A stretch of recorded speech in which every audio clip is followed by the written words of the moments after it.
Hello students, welcome to my YouTube channel. I had created this YouTube channel to cover the whole syllabus of class 6 to 8 mathematics. In my today's video, I will be covering chapter number 1 of class 8 maths, that is rational numbers. Okay, so let's move on to the topic. Yes students, so chapter 1 of your class 8 mathematics is rational numbers. Okay, so before understanding rational numbers, first of all, just take a brief introduction of what are the natural numbers. I hope you know this, what are the natural numbers.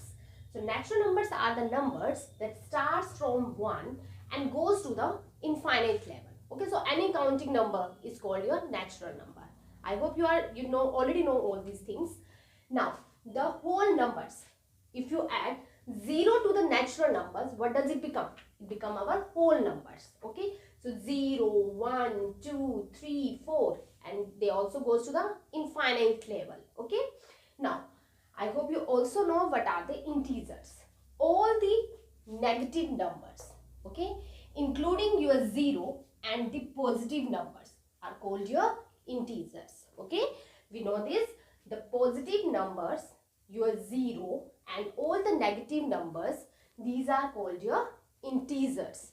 Now rational numbers, I hope you are just thinking that they are very difficult, they are very horrible numbers. Okay, they are very difficult, they are not, we will not be able to understand them, but in reality they are very easy. It is very easy to understand the rational numbers. Okay, so daro mat, just understand it. Okay, so what are the rational numbers?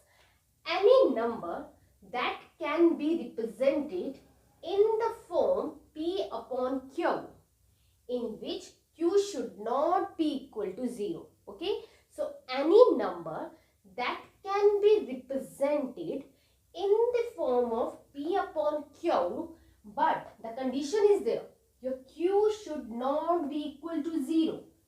Your P can be any positive or negative number, or it can be 0 also, but your Q, it should not be equal to 0. It can also be positive, it can also be negative, but it can never be 0. Okay, because if we take Q as 0, what does it become? It becomes not defined. P upon 0 is what? Not defined. It is not possible to divide P with 0. We know this is impossible. Okay, so it becomes not defined. So that's why our Q should not be equal to 0. It means, for example, your 1 upon 3, okay, your minus 1 upon 4, your 5 is also a rational number because the denominator of 5 will be 1.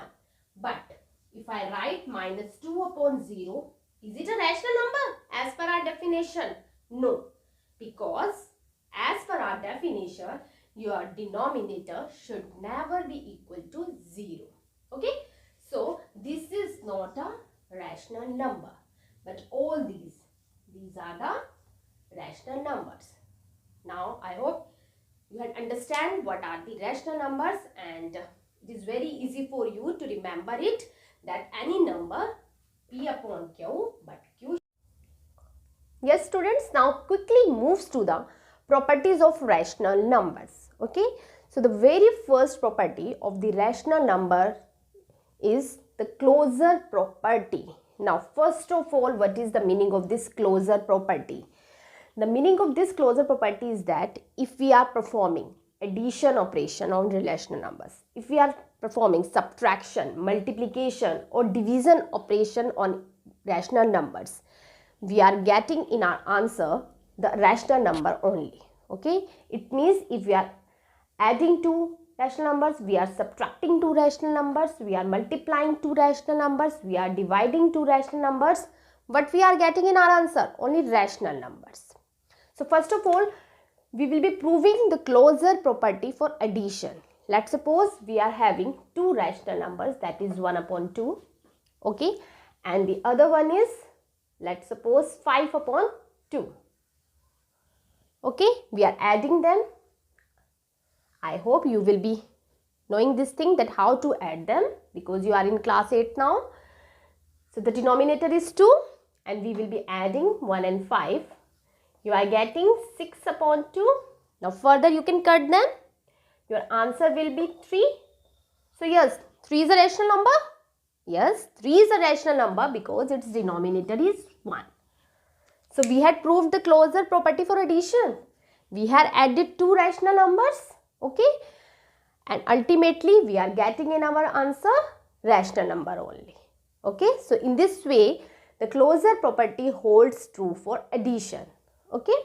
Now the next is your subtraction. Now again take 2 rational numbers. I had taken 3 upon 4, okay, minus 2 upon 4, okay. So there LCM is 4, then 3 minus 2, you are getting 1 by 4. So after the subtraction of 2 rational numbers, you are getting in your result only rational number. So the closure property holds true for subtraction also. Right? Now, let's check for the multiplication. That the 2 rational numbers are 3 upon 6, okay, and let's suppose 2 upon 3. You know how to solve them? These will be cut and 2 and 6 will also cut. So we are getting in our answer 1 upon 3. So 3 upon 6 is a rational number, 2 upon 3 is a rational number, and at last in your answer you are getting your rational number. Okay. So the closure property holds true for multiplication also. Clear? Now comes to the division part. Let's suppose we are having 2 rational numbers now. 3 upon 4 divided by, let's suppose, 4 upon 3. Okay. So now solve them. 3 upon 4 will be as it is. This divide will change into multiply. We know it. And the reciprocal of this number. This become 3 upon 4. Clear? Now, no, straightforward, we have to multiply them because cutting is not possible here. So, again 2 rational numbers and the answer is rational number. So, the closure property holds true for division also. 3 by 4 and 4 by 3. These are the rational numbers and in answer we are getting our rational number only. Okay. So, closure property holds true for addition, subtraction, multiplication and the division. I hope you are able to understand now closure property. Change the order of the numbers when you are adding the numbers. 2 plus 3 is same just like your 3 plus 2. In both cases you are getting your answer as 5. Is that clear? So, we one by one we will be checking this commutativity property for the addition, for the subtraction, for the multiplication and for the division. We will be checking this thing whether commutativity property is true for addition, for subtraction, for multiplication or for division.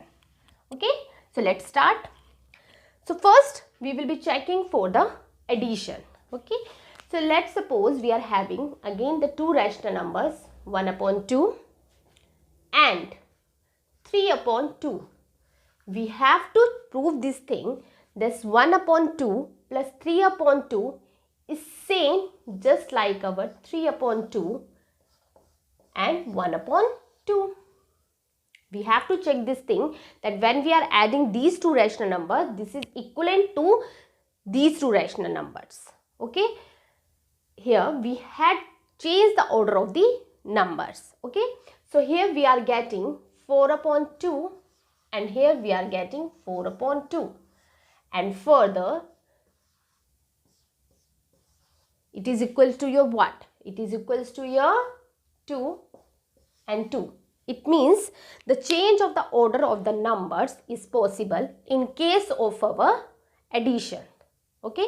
It means commutativity property holds true for the addition. So, let's check it for the subtraction. we have to check this thing whether a minus b is equal to b minus a. We have to check this thing whether a minus b is equal to b minus a or not. Okay. So, let's suppose we had taken these two rational numbers, 4 upon 3 and 1 upon 3. If we are changing the order of them, it becomes 1 upon 3 minus 4 upon 3. Okay. So, here it is 3 upon 3. Now, here it becomes 1 minus 4. Denominator will be 3. And 1 minus 4 is what? 1 minus 4 is minus 3. We know the properties of the integers in class 8. Okay. So, here it becomes 1 and here it becomes minus 1. Are they equal? No, they are not equal. So, it means commutativity property doesn't hold true for the subtraction. So, students, if you are understanding the content that is being taught by me, so please like the channel, subscribe it and share it with your friends also. Okay. So, commutativity property doesn't hold true for your subtraction. Clear? Now, comes to the next part, that is your multiplication. According to the multiplication, for the commutativity, a multiplied by b should be equal to b multiplied by a. Okay. So, here 1 upon 3, if I had taken one rational number, and 5 upon 3 I had taken as second rational number, it should be equal to, I had changed the order of the numbers now. I hope this much is clear, because we had done this thing for addition and the subtraction. Okay. So, here it becomes 5 upon 9. You know how to multiply them. 5 upon 9. So, it means commutativity property holds true for what? For the multiplication. So, this much is true. Commutativity property is true for multiplication. Now, the last one is our division. Now, we have to check this thing whether the commutativity property is true for division also. Okay. I hope you are understanding in a very good manner. So, please like the channel, subscribe it and share it with your friends. Please. Okay. So, last one we will be checking for the division. So, here I have to check whether a divide b is equal to b divided by a. Clear? So, if I am writing here one rational number 1 upon 3 and the second rational number 4 upon 3. So, I will be checking whether it is equal to 4 upon 3 divided by 1 upon 3. Okay. So, 1 upon 3 here, this divide will change into multiplication and this 3 by 4. Clear? Now, it becomes 4 by 3 multiplied by 3 by 1. Clear? So, now just multiply them. It becomes 3 and 3 will be cut here and here 3 and 3 will cut. So, what we are getting? We are getting here 1 upon 4 and here we are getting 4. Are they equal? Yes. Are they equal? No. They are not equal. So, it means commutativity property doesn't hold true for the division. Commutativity property is true for addition and for the multiplication, but for the subtraction and the division, this is not true. It means we cannot change the order of the numbers in case of the subtraction and the division. Okay. So, students, in my next video, I will be dealing with some more properties of the rational numbers. So, stay in tune with me. Just subscribe my channel, like it and share it with your friends. Thank you.